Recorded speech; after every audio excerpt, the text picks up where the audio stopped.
हरे कृष्णा। आप सभी के दिन शुभ हो। आज रविवार व्रत कथा, संपूर्ण कथा, साथ ही आदित्य हृदय स्रोत हिंदी में, साथ ही आरती मंचित और श्रद्धा भाव से आज रविवार व्रत कथा जरूर श्रवण करें। बोलिए सूर्य देव भगवान की जय। प्राचीन काल में एक बुढ़िया अम्मा थी। वह नियमित रूप से रविवार का व्रत किया करती थी। रविवार के दिन सूर्य उदय से पूर्व उठकर वृद्धा स्नान कर निवृत्त होकर स्वच्छ होकर आंगन को गोबर से लीपकर स्वस्थ करती थी और दोपहर में सूर्य नारायण भगवान की पूजा करती थी तथा कथा सुनकर सूर्य भगवान को भोग लगाकर दिन में एक समय वृद्धा अम्मा भोजन किया करती थी। एक इसी तरह रविवार का व्रत करती थी। सूर्य भगवान की कृपा से बुढ़िया की किसी प्रकार के कोई चिंता न था, न कष्ट था और उनका घर में धन धनाय से भरपूर था। उसी बुढ़िया को सुखी देखकर उनका पड़ोसन उससे बहुत जल रही थी। बुढ़िया रोज पड़ोसन के आंगन से बांधी गाय के गोबर लाती थी और अपना घर लीपती थी। शनिवार के दिन रात को पड़ोसन ने अपनी गाय को घर के अंदर भीतर बांध कर रखा था ताकि बुढ़िया अपना घर न गोबर से लीप सके। रविवार को गोबर न मिलने से वृद्धा अपना आंगन नहीं लीप सकी। आंगन न लीपने के कारण उसे वृद्धा ने न भोजन नहीं बनाई और न सूर्य अस्त होने पर वृद्धा भूखी प्यासी सो गई। रात्रि में सूर्य भगवान ने उसे स्वप्न में दर्शन दिए और व्रत करने का तथा उन्हें भोग लगाने का कारण पूछा। वृद्धा बहुत ही करुणा स्वर्ग से पड़ोसन के द्वारा घर के अंदर गाय बांधने और गोबर न मिलने पाने की बात बताए। सूर्य नारायण भगवान ने अपनी अनंत भक्त से बुढ़िया को परेशानी को दूर करने के कारण जाकर उनके सब दुख दूर कर दिए और कहते हैं न, माता तुम प्रत्येक रविवार को मेरी पूजा करो, हम वहां से तुमको गोबर ला के देंगे। ये सूर्य भगवान उस बूढ़ी को दुख दूर कर दिए और एक उनके आंगन में एक सुंदर गाय बांध दिए, साथ ही बछड़ा था। वृद्धा अम्मा ने देखा कि मेरे घर में गाय है, मैं तुमसे अति प्रसन्न हूँ और तुम्हें ऐसी गाय प्रदान करती हूँ जो तुम्हारे घर आंगन को धन धनाय से भरपूर कर देगी। तुम्हारी सभी मनोकामना पूर्ण हो जाएगी। भगवान सूर्य देव ने स्वप्न में उसे बुढ़िया को ऐसा कहकर वरदान देकर सूर्य भगवान ने अंतर्ध्यान हो गए। प्रातः काल सूर्य उदय से पूर्व वृद्धा माँ ने देखी, आंख खुली तो खुल ही रह गई, क्योंकि उनके घर में एक सुंदर गाय और बछड़े देखकर वृद्धा हैरान हो गई। गाय को आंगन में बांधकर उन्होंने जल्द से उसे चारा लाकर खिलाई। पड़ोसन ने देखा बुढ़िया के आंगन में बांधी गाय सुंदर और बछड़े देखकर वह उन्होंने अधिक जलने लगी। तभी गाय ने सोने को गोबर किया। गोबर को देखकर ही पड़ोसन आंख फटी की फटी रह गई। पड़ोसन ने उस गोबर को आसपास न वृद्धा को होने पारन तुरंत उस गोबर को उठा ली और अपने गाय की गोबर वहां पर रख दी तथा अपनी गाय को गोबर रखकर आई। सोने के गोबर से पड़ोसन कुछ ही दिन में धनवान हो गई और गाय प्रतिदिन सोने को गोबर दिया करती थी। उस पड़ोसन सूर्य उदय से पूर्व सोने को गोबर उठाकर ले जाती थी। बुढ़िया को इससे पहले कुछ भी पता नहीं था। गोबर को उठाने ले जाने की बहुत दिन तक बुढ़िया को सोने को गोबर के बारे में कुछ भी पता नहीं चला।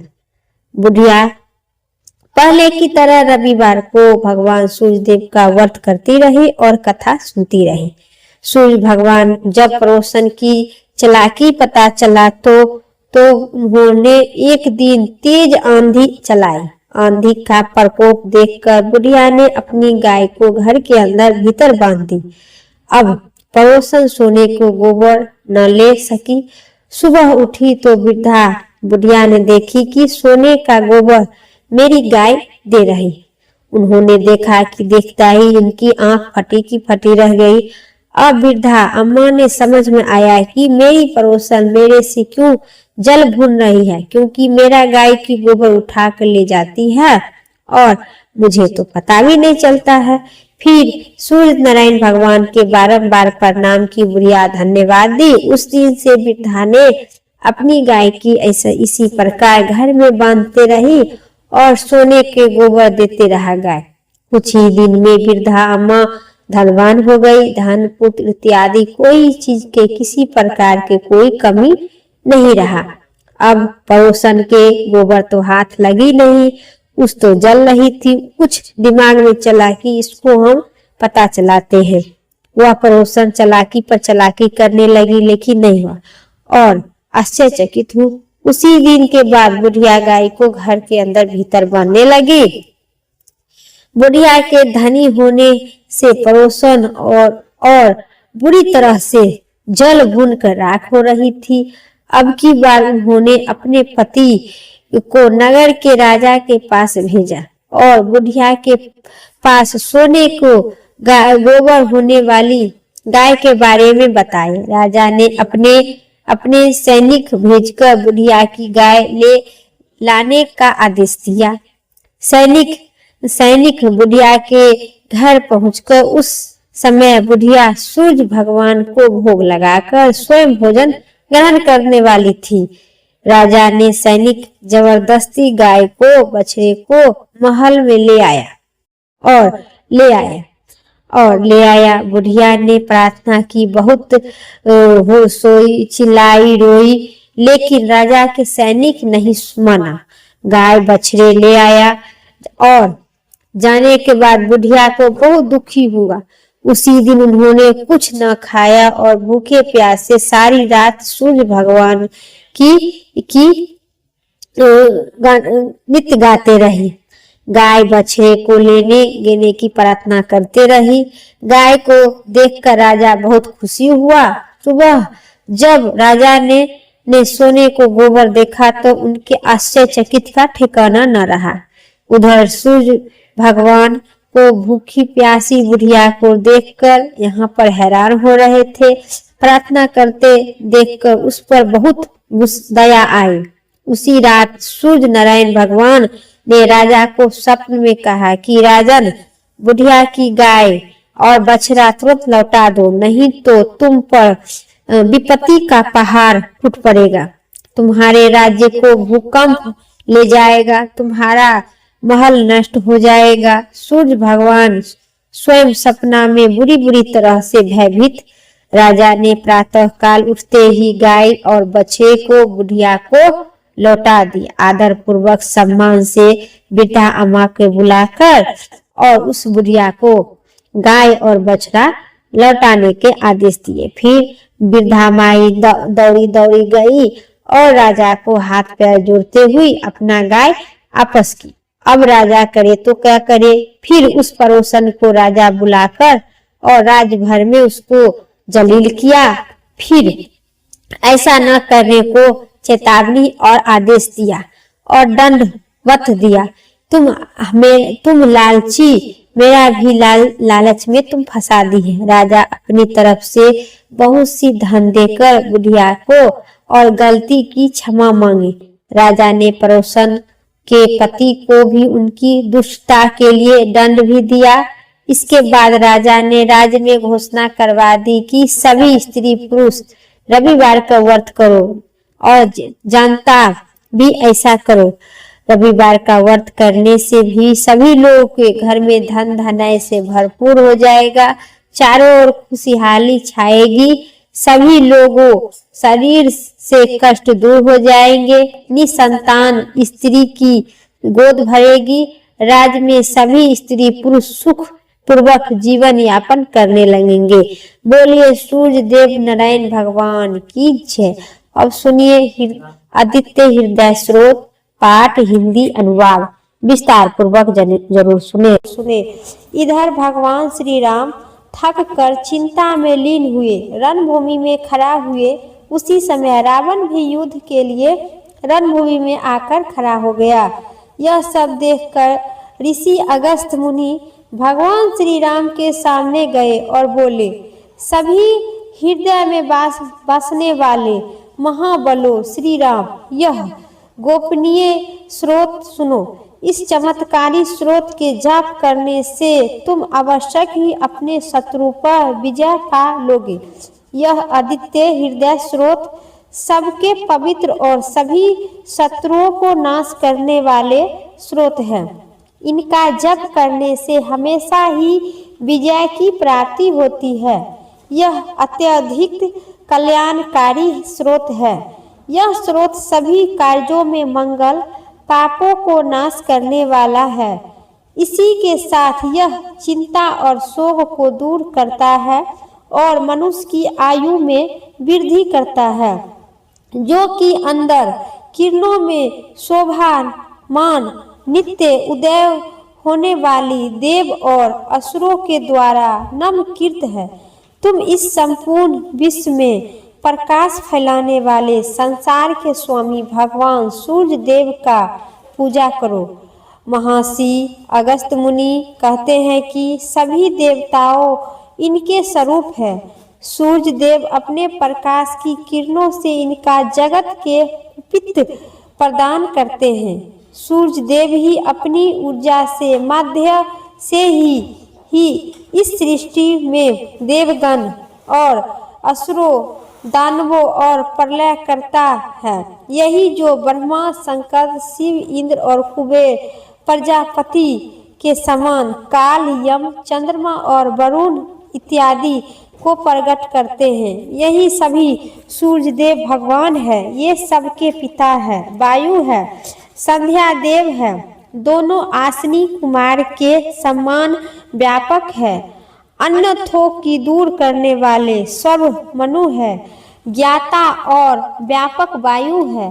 अपनी महिमा में स्थित होकर सब वस्तुओं का सबका वाहन करने वाले वही है। उत्तम जन्म धारण करने वाली प्रजा है। प्राण धारण करने वाले प्राण है। बसंत छी ऋतुओं को कारण करक है और प्रभाव के आकार दूर करते हैं। ये सभी पदार्थों को ग्रहण करने वाले अदिति के पुत्र आदित्य है।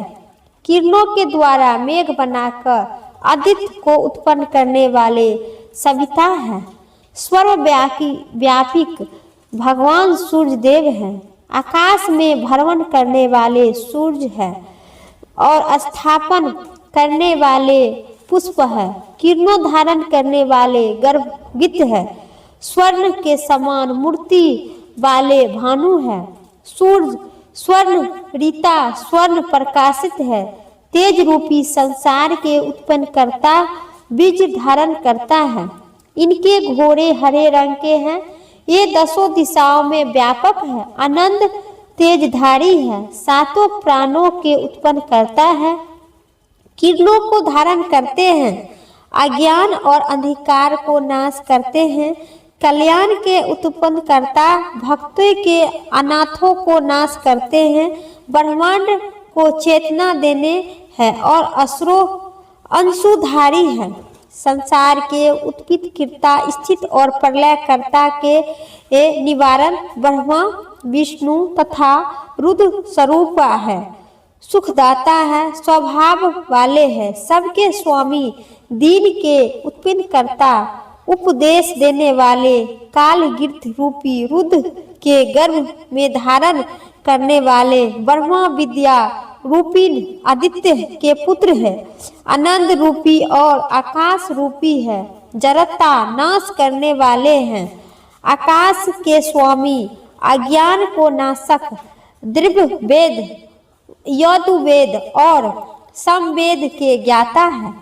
समस्त वृद्धि का प्रभावक और चेतना देने वाले, ये जल देने वाले, विंध्याचल के ग्रहण मार्ग चलने वाले हैं।